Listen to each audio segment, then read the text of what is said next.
presenter today, Mikołaj Giniewski, who's assistant professor at the Center for Research on Prejudice and my colleague at the University of Warsaw. So I'd like to start with talking a little bit about the definitions that I'm going to use and we use in psychology while talking about violence. And I'll talk about two slightly distinct things which we define as an intergroup violence, as a proxy to intergroup relations, and a collective violence somewhat between, let's say, violence and collective action, something which is a large body of literature. And the thing which I'm going to focus mostly on is a methodological part. Unfortunately, I'm not going to show you the preliminary results of our work because most of the work is done by historians, and as you all know, most of you are historians, you know that it's taken a while to create the data. We're just recipients, we're taking the information from historians from the project. But I'll show you a small example at the end of how we can use this outcome. The intergroup violence, as we define, as we social psychologists are interested in group processes, is based on a group category. So we distinguish two groups. So this is something that is happening between two group categories, Poles and Jews. However, what is interesting, this is somewhat, if you think about, for example, a hate crime, so this is a big problem for law enforcers, police officers, to distinguish the act that is happening, and it can happen between two people. It can be like sort of assault versus a hate crime. So whether Jacek is beating Moshe because of the argue, or whether Jacek is beating Moshe because Moshe is a Jew.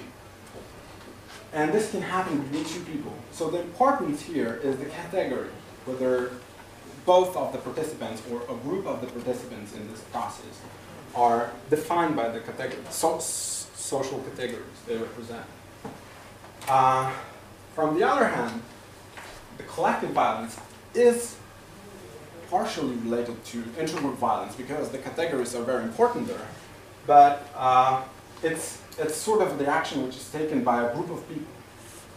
So it implies sort of coordination.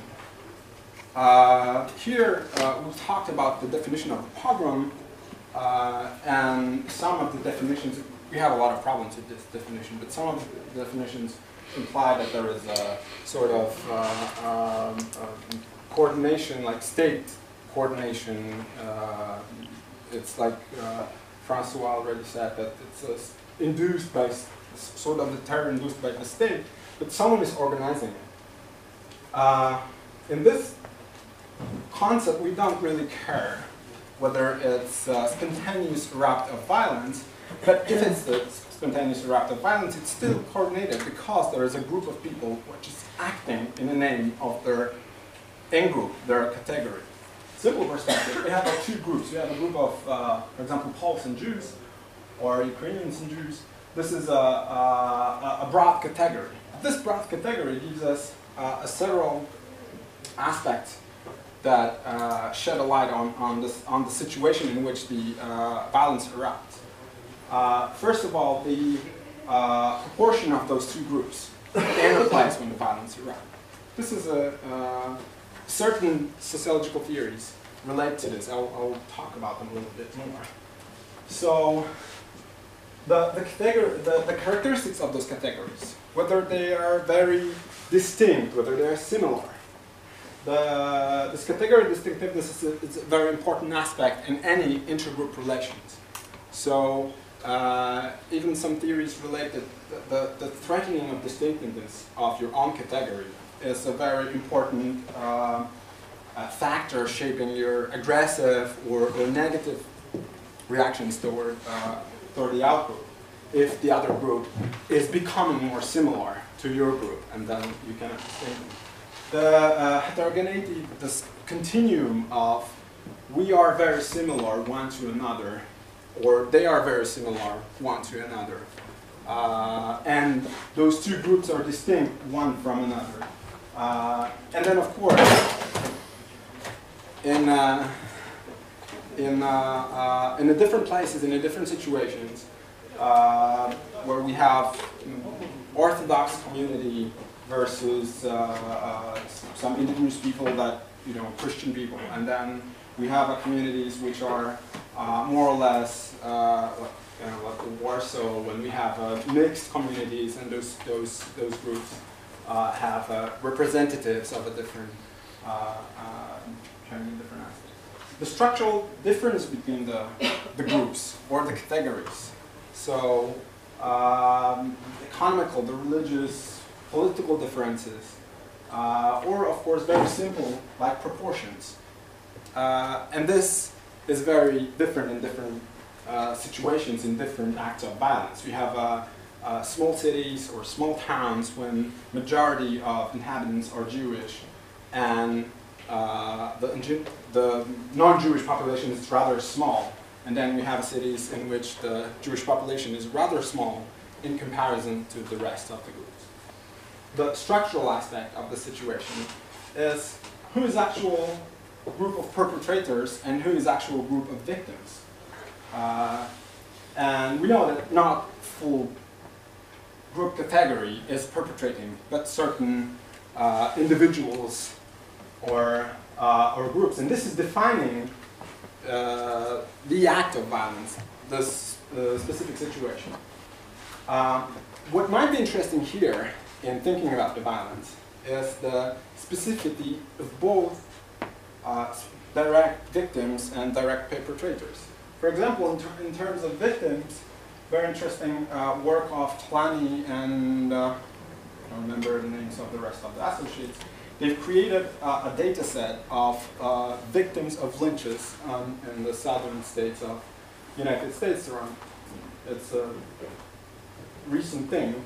What they showed is that the victims of lynches were sort of marginalized people of their own communities, in contrast to their own category. They had smaller families or no families at all. They were poor, so they were more, let's say, vulnerable to the acts of violence. And of course, the question of the perpetrators, who they are, whether they're politically driven, somewhat organized, whether they are instigators in the groups, whether they are they are their own marginalized in the contrast of their own groups, whether in terms of many pogroms or people from the villages around coming to the town when it happens. Then, of course, aspects that are important and also mentioned here, like what is the role of state, whether the state or the officials of the states are mere bystanders, or whether they actively participate in organizing, whether people in uniforms react to the violence and how they react to the violence, whether there is a self-defense from the victims, and of course the aspect of political instigation. And of course, what is additional aspect already mentioned here, it's going to also be important factor in understanding the event, is the actual trigger event. Whether it's sort of legal gossip or some sort of political manifestation of political ideas.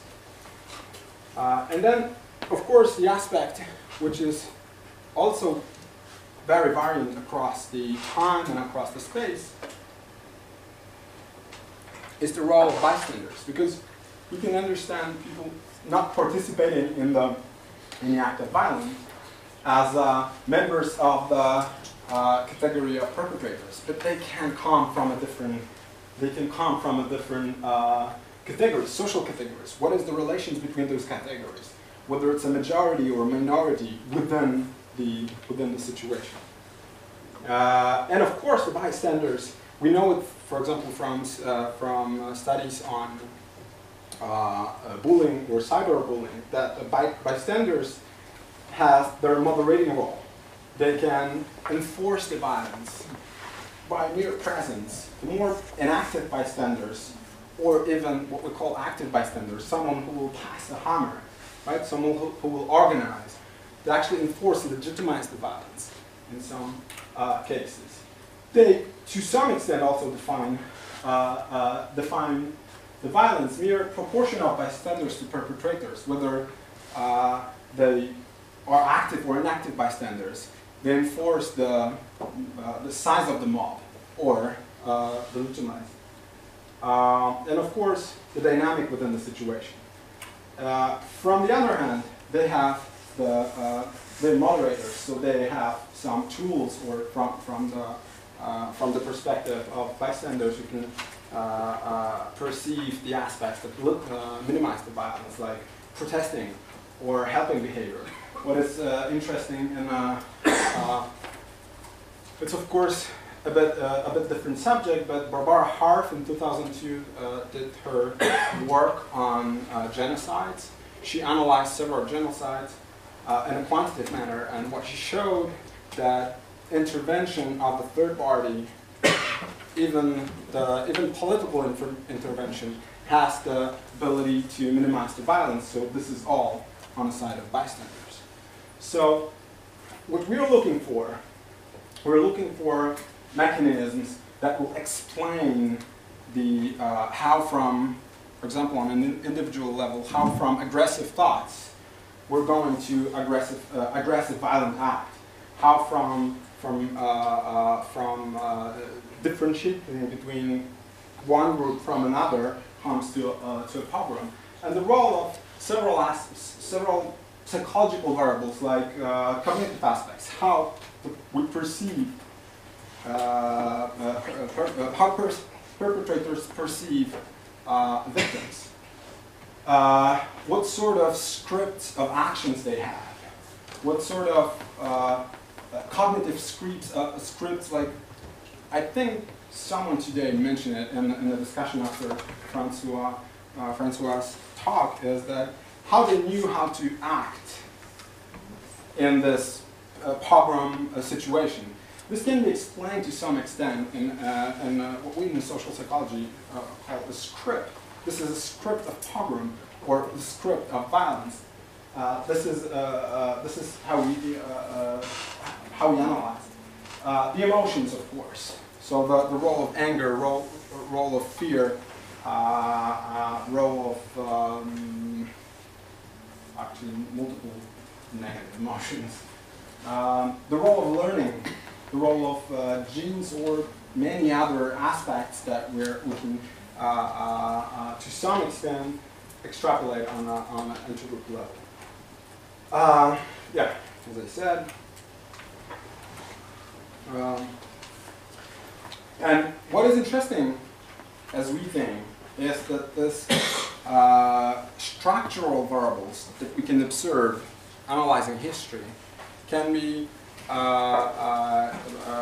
linked to those mechanisms, and we can use those theories that we develop and on a more global level to understand what actually happened and how the violence is shaped within this act. Okay, so this is how much time do I have? 7 minutes. So this is I'll briefly talk about several theories. We are really good in making theories, and we have a lot of those theories in social psychology, not only in social psychology. So I'll briefly pinpoint a couple of them, just to show you the way we can think about the mechanism of shaping violence. One of the very important mechanisms, so the social identity, we can in an easy way understand how the group members identify with the category, whether they think in a certain moment that they act as a Polish or Jewish, they act as a Pole. And the thing is, in every collective action, the silence of those categories is very important. So when I'm in my home and when I'm washing my dishes after I did I ate supper, I'm acting as an individual. But when I'm protesting against changes in, in educational law, then I'm acting as a member of the group. And this silence of the category and whether I think that I'm acting in the name of the group is pretty important. And then this process will happen. We have several theories explaining how it happens and what sort of conditions need to be met to enforce this the individuation process. And this process means that whether I'm acting as a group member, I take on values, actions, and thoughts and emotions as a group member. So, for example, one of the very interesting work of Adrian Mullen, also on lynching, showed that the level of the individuation depends on how large is the crowd, the mobbing crowd. What he did, he showed, or he compared the pictures, I'm really sure pictures from lynching, because the lynch mob was not trespassing. They were doing a lot of pictures with the victims. They were analyzing them on the severity of damage done during the lynching act. And what he discovered is that there is a strong correlation. The bigger the mob, the more severe the act was, which is kind of proving this theories. And then, of course, something which is really important is the ideology, which is translating the how to act in the name of the in-group. Without this ideology is acting as a pole, and what Paul is supposed to do with the Jewish neighbor in a situation.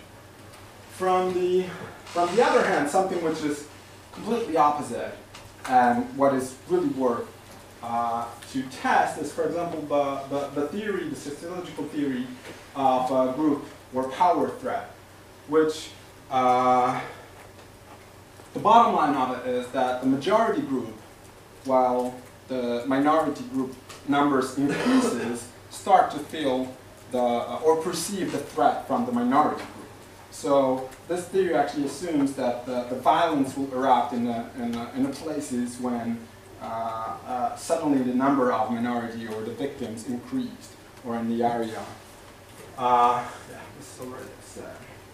And then, of course, classical theories like realistic group theory, which actually says that the violence is the way or the means for solving conflict or perceived conflict. And then, of course, instrumental motives, so something which already also someone mentioned today, that it can be for individuals or for in-group a way to increase their own potential group status.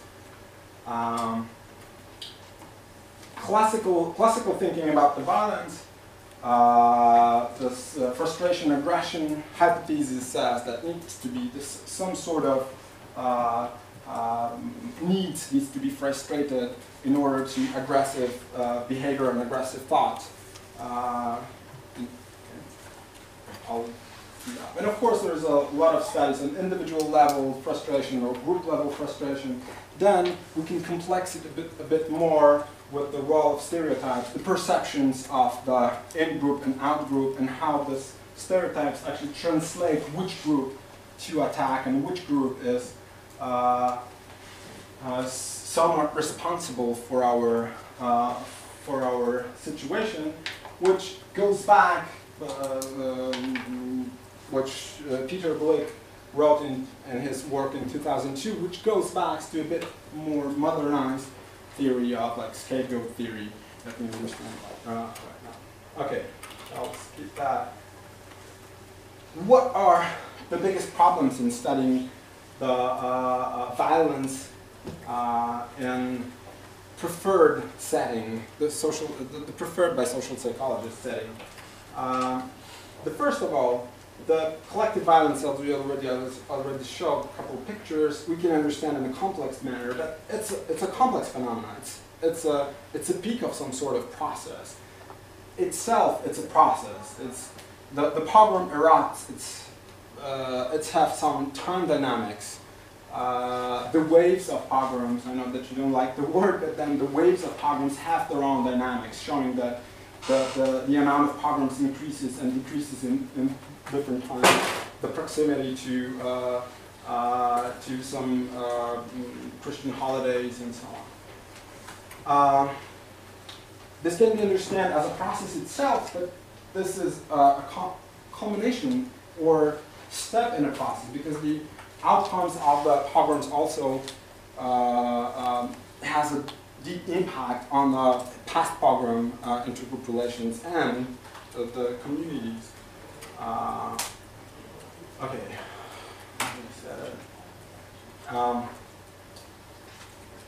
What we social psychologists prefer is to take our subjects into laboratory and control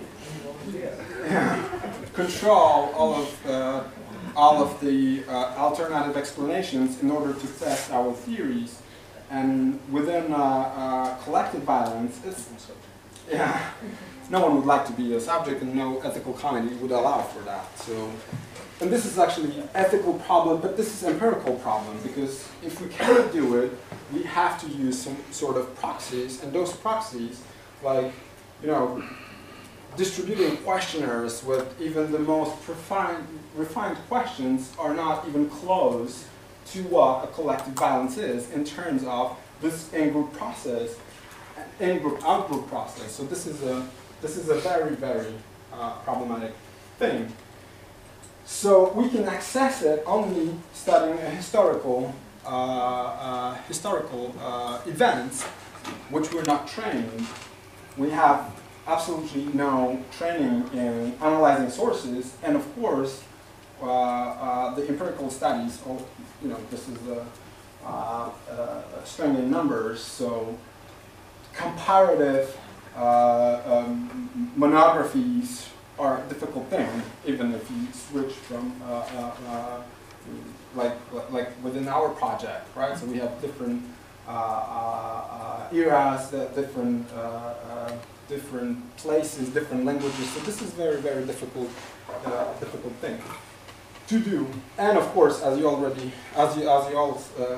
all historians know, the sources are the biggest problem, because from one time we can have a really nice sources describing credible sources, and from the other time they can be okay. Okay, so what is our goal? Our goal was to create sociological or social psychological model of collective violence that will go beyond just explaining mere violence. How does it happen? Try to generalize what this project allows us, generalize over single events or eras or the historical time. And then what we can, for example, cross-validate existing theories. All those theories I've listed, and I didn't talk a lot about them, some of them overlap. Some of them are not excluding one another. So in these terms, we could say, for example, which one is better than the other in explaining some aspects of collective violence. Or, of course, what is our main goal is to develop some sort of coherent theory that will unify the explanations. So, as I said, we're not historians, so we make historians do the dirty job and gather data for us. It's happening. It's happening, as you know, it's happening slow, but we think the data will be much more credible than whatever we could gather by ourselves. And we designed sort of a questionnaire, and it's a sort of a questionnaire because the questions we are asking are some of them simple, but as I know from historians, they're not so simple to answer. So questions about the proportion of population before the pogrom. It's questions about the presence of political activists in the city, and changes in the social relations between the before pogrom. And what we're going to do, we're going to predict pogrom severity. Why severity? Because this is a big problem. Already someone mentioned, my memory is very weak. I don't remember if it's the first session. Someone mentioned that it's a problem of distincting the null cases, so the situations in which pogrom didn't occur. And this would be crucial in order to predict what factors lead us to pogrom. Right? Without it, we have to limit ourselves to violent severity, to what factors shapes the outcome of the pogrom. Whether the amount of people killed, for example, or the proportions of people killed to population of the city, for example. The problem with reliability of data, this is something that we wash our hands off because we ask historians to do it for us, but also we can include some quantitative measures of it. For example, the amount of sources on certain events. What we can do later on, we can weight our analysis according to each case. If the case is less credible, he will play a lesser role in my, I'm done. Okay, so our new table of pogrom looks more or less like this, and this is a system created. Our historians answer the questions about the event, and what we're going to do, we're going to predict severity, for example, the number of victims to total number of Jewish populations within a town or total populations of the town by certain predictors. Creating a regression equation or logistic regression equation, we can put all of those things that we theoretically think that should end up in a model and take two informations from it. The information is whether the predictor is related to the problem severity, and whether it's more or less important within this equation, which of those aspects explains the most of the variance. So to give you a short example, this is the last thing I'm gonna show you. This is something I did. I know that historians will have problems with my data set, but this is data set based on this is a data set based on also historians' work. This is a data set on pogroms in Russian Empire, 1905. It's based on the level of governments. So we have Hell settlements, all those 6 to 15 governments plus aggregated Poland. Unfortunately, that's how the data was presented by Leo Moskin and then revealed by Shlomo Lombrosa in his PhD thesis. So this is the the estimations of number of pogroms and number of victims. And then data from census 1837 on minority status, which is the percent of partitions among Jewish. Minority threat, which we think that this is a percent of land owned by Jews, so this is this trespassing of the sacred distribution of goods, which were limited only to indigenous populations, and population threat, or the power threat, which is the percent of Jews in the population. What we can do out of that, we can do regression models. I'll show you 3 of them, actually, which can tell us that, for example, if you want to predict the number of pogroms within a government, this model is actually really weak. However, the best predictor is the percent of land that is owned by Jews in the government. Then if you want to predict the number of victims, then again, Jewish land is the best predictor. The more land Jews own in a government, the more victims. What is actually the most important, most interesting here is that if you try to predict severity of pogrom, right, So the proportion of victims to pogroms, which is a proxy indicator of how severe the pogroms were in the government, you can see that the only predictor, this one is pretty good, the model is pretty good, the only predictor is the percent of artisans, which artisans. It actually tells us that this conflict, like realistic conflict of the categories, actually shows the biggest impact here. And of course, this is not the most sophisticated model, and the data probably not the best. However, this is what sort of possibilities we have within running those models. So, of course, depending on the data set that we'll finally gather, we'll have number of cases, the amount of cases from different eras and from different voivodeships. We can do a descriptive stuff, so diagnosing the severity of pogroms, summarizing and describing it on a more global level. We can explore looking for relations, correlations of different aspects that we embedded in the data sets, and of course we can test those theories that we mentioned at the beginning. All right.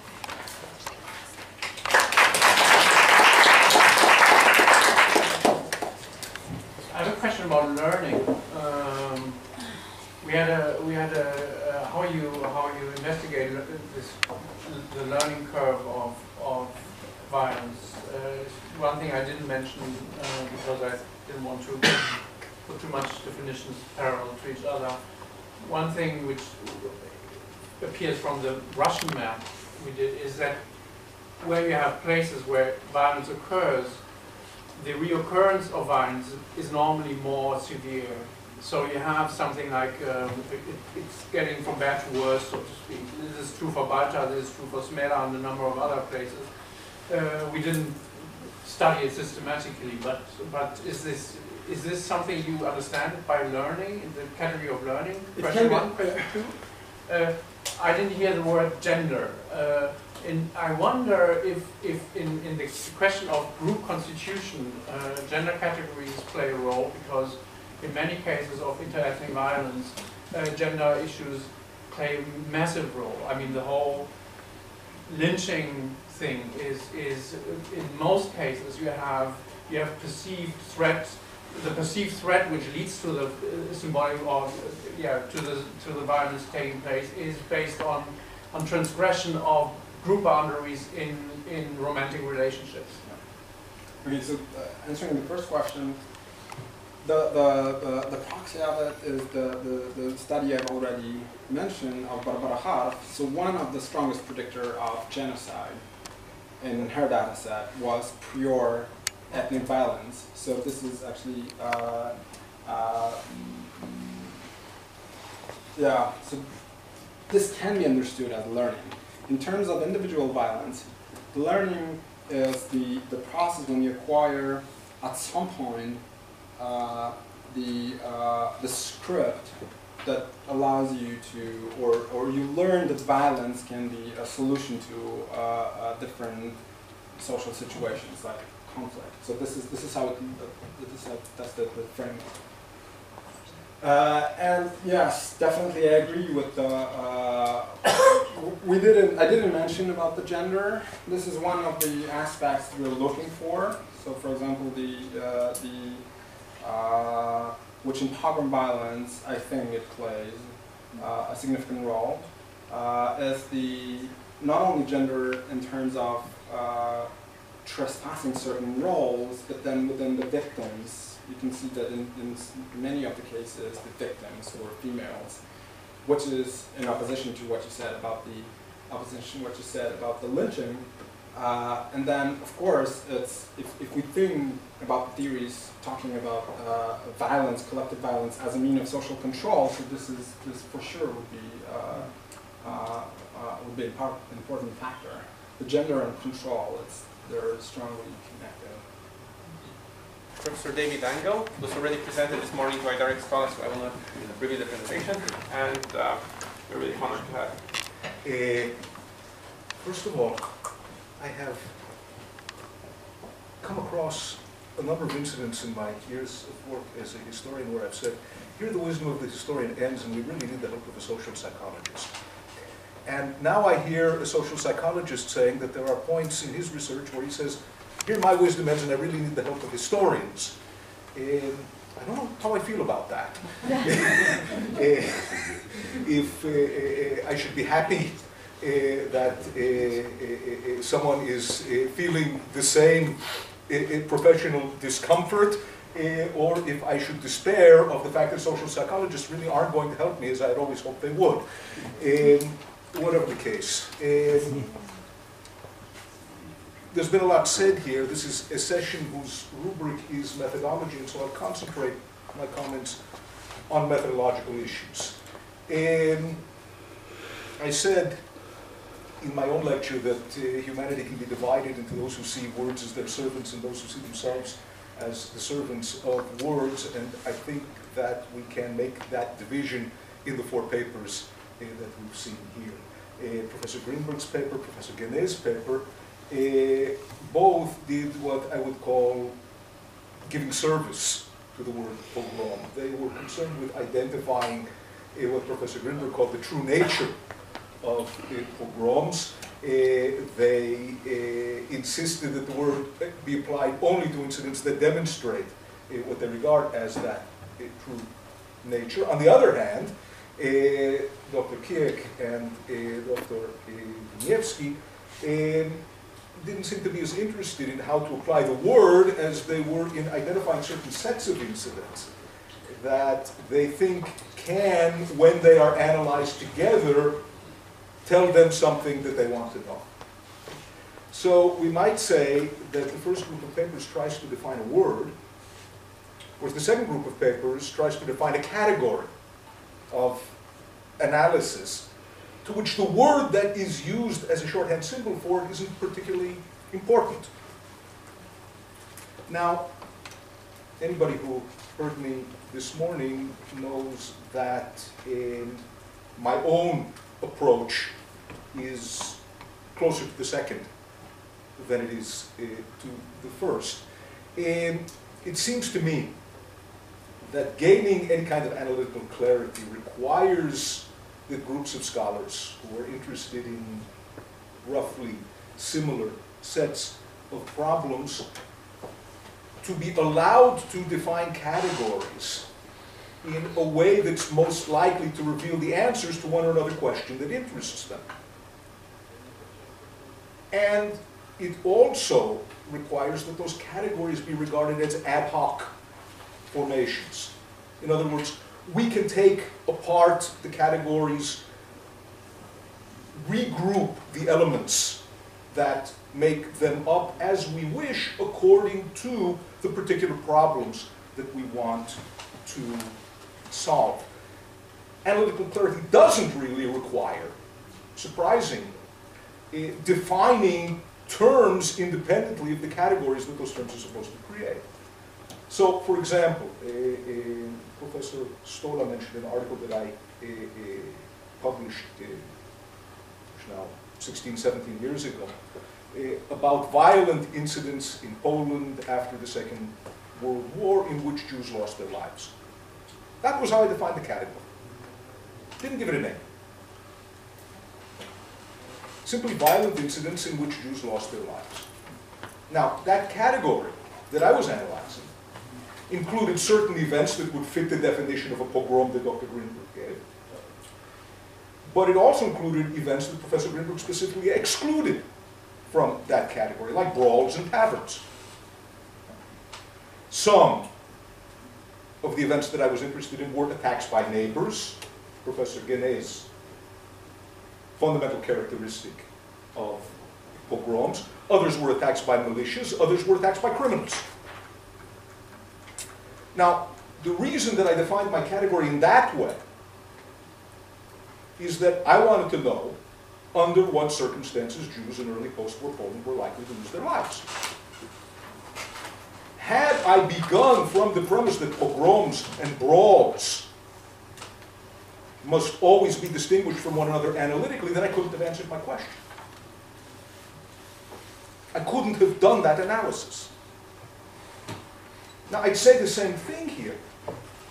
about the assertion that the events that took place in the Third Reich on the 9th and the 10th of November cannot usefully be analyzed together with the events that took place in Kiev on the 26th of April 1881, or in Proskuriv, Khmelnytsky today, on the 15th and 16th of February 1919, or in Yash at the end of June in 1941. Of course there are differences. Among all four of these events, every historical incident is distinct from every other historical incident in one way or another.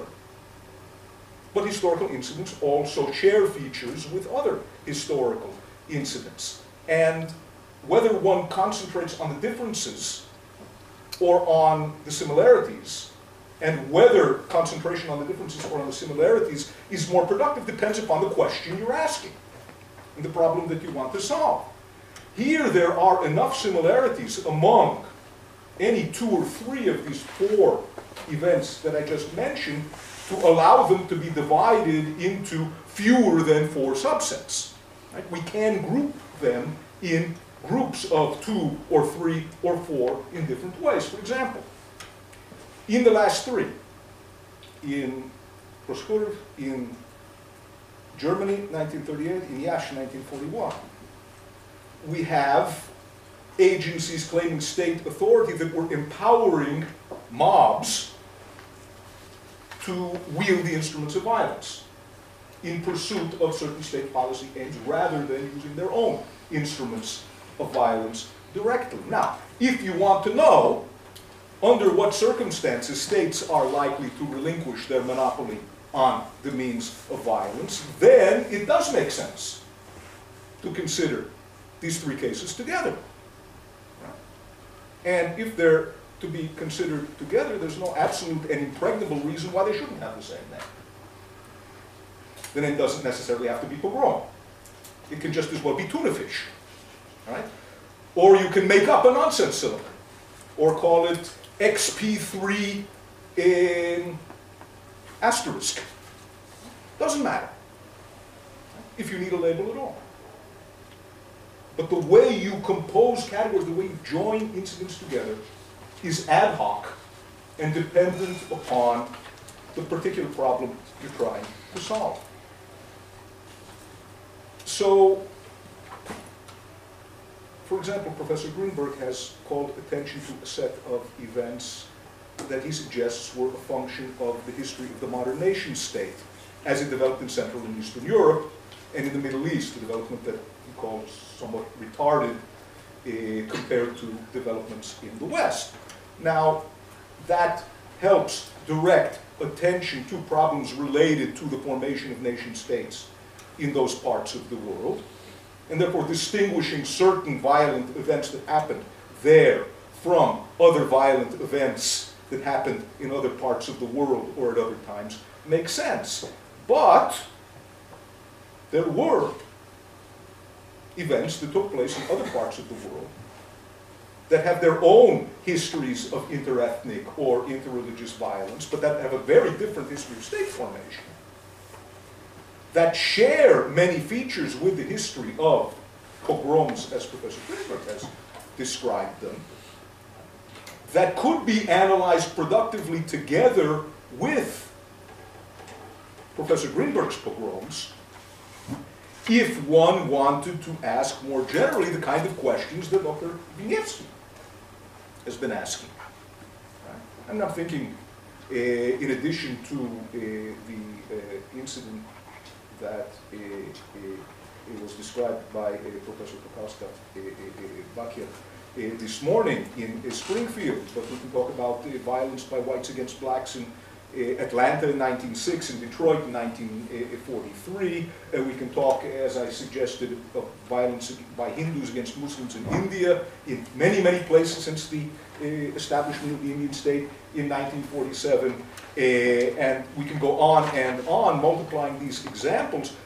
Those are instances that are generally not referred to as pogroms, but it's not impossible that something might be gained by thinking about them as part of the category that includes also the events to which Professor Greenberg gave the name pogrom. Dr. Zaremba asked me before the session began, would I call the St. Bartholomew's Day massacre a pogrom? Well, the question of what I would call it really doesn't bother me. There are certain things that we can learn about intergroup violence, about religious violence, if we think about that event and other similar events that took place during the period of the wars of religion, together with anti-Jewish violence in the 19th and 20th century in Eastern Europe, and Hindu and Muslim violence in contemporary India. And if we want to know things that can be usefully revealed by that comparison, there's absolutely no reason not to include them in the same category. And so,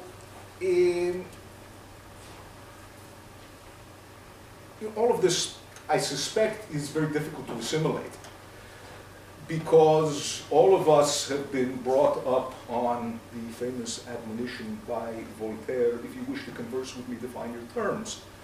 But it turns out, something that I've learned after many, many years of trying to follow that advice, that it's bad advice for scholars. It's not terms that require definition, it's analytical categories that require definition. Those categories are our own creations, they are ad hoc creations, they don't require names. And they're not dependent on terminology. So I'll stop there for discussion. Thank you. Now, I would like to welcome all presenters. I can start from the first one. My question is actually more general about the distinction between pogrom and genocide, because Professor Greenberg mentioned at some point that about Armenian pogroms, and some of you, several of you mentioned that what distinguishes genocide from a pogrom is probably the more organized character, that there is a higher level of social organization. I remember a very interesting article by Dariusz Stola about Jedwabne crime, where he wrote, Jedwabne crime cannot be considered a pogrom because of the higher level of social organization, which is typical for genocide. At the same time, we know that in Rwanda we had a genocide with a pretty low level of social organization. And also, Armenian genocide is a question. I mean, it's a genocide. We have death marches, we have all the infrastructure of that, so it's high level of social organization. But at the same time, it sometimes has a lot of spontaneous aspects. So, from the very radical point of François, that when talking about 20th century, we shouldn't use the term pogrom in general. I'd like to know, at least for the pogroms that are part of the Nazi genocide, the genocide of Jews in the Nazi era. What do you think is the distinction, if you look like even more broadly, considering Armenian genocide and other forms of genocide, and also pogroms as part of the political mobilization of the National Democratic Movement that was presented by Kamil? When is the pogrom ending, and when the genocidal or ethnic cleansing starts, in your perspective? Well, it's of course one of the most difficult questions you can ask me, because of the problem. But I will tell you that the same way we can differentiate between pogroms of Jews and genocide of Jews, the same way we can differentiate between individual pogroms of Armenians from genocide of Armenians. Why I use the term because I belong to those who think that we have right to use this word, because many scholars, especially from Israel, would attack me if they had this, what I say here. But I believe yes, there are some very similarities, because there were individual dispositions made by Talat Pasha, by Enver Pasha in 1915 to liquidate. There were different ways of liquidation, because some of groups were took to the desert without food for 15-20 days. It was enough to kill them. Some were liquidated in place. The same situation like in the Second World War. Some were in ghettos, killed, some were because of starving, some were liquidated by SS groups, and so on, so on. So it was there were some organization behind it, but there were also spontaneous individual cases of doing this.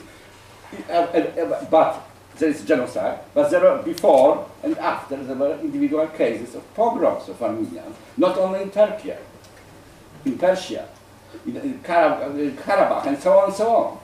There were very bad relations between people of Georgia or people of Azerbaijan and Armenians. And from time to time there were pogroms inside. So that is why I don't see a problem here. A problem is rather because I use the discussions made by discussing the words like anti-Semitism, genocide, terrorism, and so on and so on, to this one individual case of term of pogroms. And I'm not always as restrictive as here in this, but I was asked to be restrictive because they wanted me to show the borders of the term after analyzing some individual using of the term. And that is what I tried here to do. I don't, it's ad hoc definition, there is no Professor Greenberg's massacre or pogroms. I just tried to do my work. That's all. If I don't mind, I think what is very important, I mean, following up on Professor Greenberg, I think that it is obvious, we have obviously to do with a range of actions which move quite elastically between various forms of inter-ethnic violence or exclusionary violence. And I think we should, when we define, I mean, honoring David Engel's comments, we should try to be, when we as historians look at events, we should be as adequate in the vocabulary we use. We should not look at what happened in a certain place and time as, well, is this a pogrom or not? I mean, if I'm just interested in that, that's not really, I mean, that's not the historian's work. The historian should be interested in what actually happens on the ground, and well, then you can categorize it as a pogrom or not. I mean, or you can have a coffee. Or the point is there are transitions between various forms of exclusionary violence, and I think exclusionary violence is really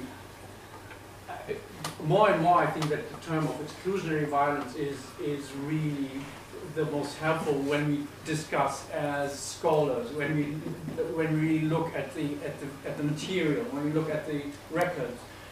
How this type of violence functions. And nobody in this room or beyond will be able to define which categories and disciplines are to be used or to be excluded in order to understand this violence.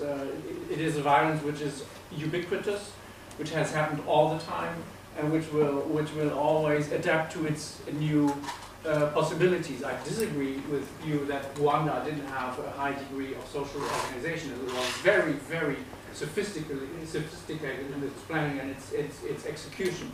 Without the Radio des Mille Collines, without the radio, which was systematically send people to specific places to kill, it would not have happened. I mean, you can say that the radio is a low level of social organization. I think it is important to understand that whenever you want to kill somebody, you will find your ways. And obviously, genocides today will probably be based on the internet and identifying people, settlements, and whatever used with satellite images or whatever. I mean, violence goes with the trend and with innovation, unfortunately. Dr. Mikołaj. So for Kamil, I was wondering what's beyond in your paper. I just wanted to kind of push you against the wall. And is this about inserting the NDEC activists going from the city and bringing their ideology and techniques and strategy to villages? I like very much this playing between the rural and the urban setting, but if you could talk a little bit more about it, and what's the beyond Poles and Jews? Again, I think that when you talked about this new generation of peasants who become, there is this wonderful book on Galicia in this context. but now it's also Congress Poland and everywhere. They become conscious Poles, but the Jews become conscious Poles culturally in a way, and that leads. And conscious So- Jews in different way than they were before. So is this beyond Poles and Jews, as in they all, in a way, are culturally Polish and they clash? If you could just talk some more. And Dr. Miko, I like very much when you talked about the violence as a process, as a possible peak, and then in itself a process and part of a longer process. But I'm trained as historian twice, so maybe that's why. I'm still at loss what this model is supposed to do. What those tables that I could not even begin to understand, what do they really mean? Ultimately, how many people were killed and raped and mutilated or not? It's so contextualized to the pogrom, previous cases of pogrom in this place, the cases of pogrom in the region. And what do we gain from these percentages? Please convert me. Because my agenda was not very much sophisticated. What I meant beyond Poles and Jews is introduce the terms crucial to all of the historians of the 19th, 20th century. They were not introducing the issues of anti-Jewish violence in Poland, and I think this should be done before we'll try to put in the progress, like to the Procrustean bed, if it was a problem or not. And this time I meant modernization, political modernism, all the process, how they divide new divisions among the Polish and Jewish societies, and very much differentiate the social actors, who cannot be defined as most books that I know, like, that there are two Ethnic groups. like ethnic groups, and nothing almost important what's happening in between, and the state is the third factor. That was the simplest agenda, and all these big these issues that history works in others should be introduced into the topic. Simply. The difference between the empirical, the quantitative and qualitative is that most of the qualitative stuff is something like you're probably referring to studying a single event in a context of region history, in a context of all the events that led to this specific event. So the same qualitative stuff, qualitative methods goes into digging deep into single event, single case or a group of cases. Quantitative, so something that we propose here is aiming at generalization.